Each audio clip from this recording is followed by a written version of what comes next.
सभी सहयोगियों को प्रणाम, नमस्ते और यथा योग्य अभिवादन। मैं सुनीता अपने चैनल एस्ट्रो सुनंदा पर आपका स्वागत करने के लिए आतुर हूँ।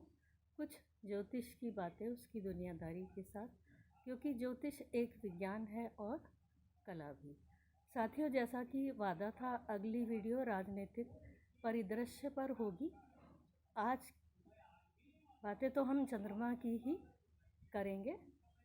चंद्रमा की सृष्टि में मन और बुद्धि कर्म द्वारा ही अधिकतम जीवन संचालित है।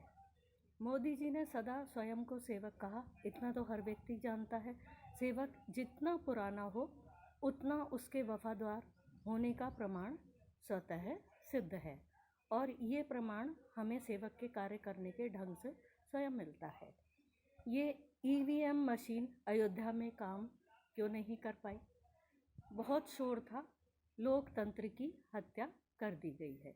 एक स्वतंत्र और स्वस्थ लोकतांत्रिक व्यवस्था का प्रत्यक्ष प्रमाण है अयोध्या की वोटिंग। जिन्होंने ये वोटिंग की वो बुलडोज़र बाबा कहे जाने वाले योगी जी से क्यों नहीं डरे? अब बात करते हैं आने वाले समय में मोदी जी की कुंडली की, उनके कर्म और कर्म फल की। वो सेवा द्वारा देश को कहाँ तक ले जाएंगे, उसके लिए कहाँ तक तनाव झेलेंगे, मेहनत करेंगे और आगे देश के लिए कैसे सेवक तैयार होंगे। सेवादार की पहचान है हर ओर से उसे ही आवाज़ लगनी। धीरे धीरे सेवा करते करते वो मालिक हो जाता है, बाकी दुनिया तो आनी जानी है। आज दिल्ली और केंद्र उनके हाथ में है, ऐसा वहाँ के नागरिकों ने चाहा। प्रत्यक्ष किम प्रमाणम सेवादार होने का उत्तराखंड में स्वामी रामदेव का स्वदेशी जागरण भी एक नज़र डालते हैं। आने वाले समय के लिए संस्कारों और चरित्र की कैसी खेती और बीज वो बो रहे हैं, जानना और समझना चाहिए सभी को। उन्हें भी सिर्फ एक उद्योगपति साबित करने में कोई कसर नहीं रखी गई थी।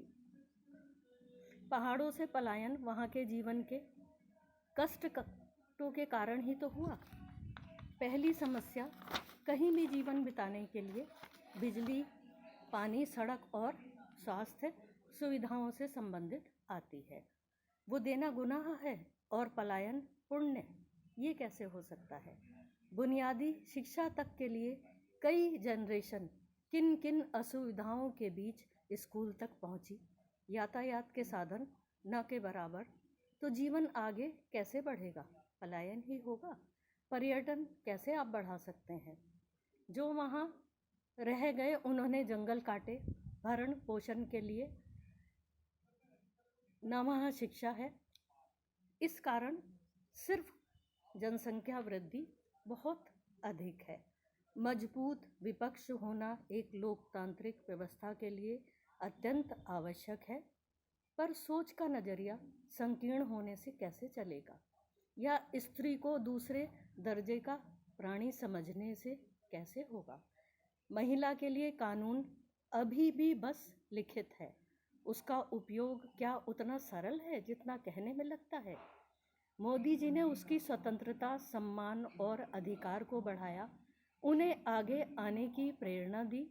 प्रैक्टिकल का विज्ञान सच्चे सेवादार को ही समझ में आता है। हर जीवन को निजी और सक्षम जीवन के चश्मे से वही देख सकते थे। एक उन्नत जीवन की राह वही दिखा सकता है जिसे ये भी पता हो उच्छृंखल जीवन कैसा हो जाता है और उसका परिणाम और प्रभाव कहाँ कहाँ कितनी दूर और कितना गहरा जाता है, कितने आगे जाता है।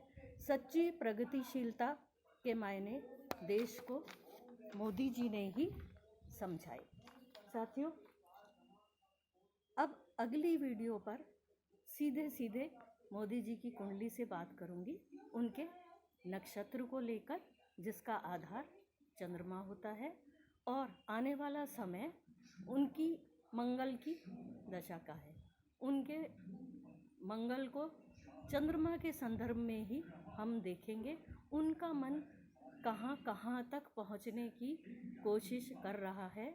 मजाक तो उनकी मन की बात का भी बहुत उड़ाया गया, पर उन्होंने एक एक मन को खंगाल कर हिंदुस्तान की ज़रूरत को समझा है और उसकी सच्ची उन्नति चाही है यहाँ की लोकतांत्रिक व्यवस्था के साथ। अब आज के लिए मुझे यहीं आज्ञा दीजिए। अपनी अगली वीडियो में आपकी सेवा में पुनः उपस्थित होंगी।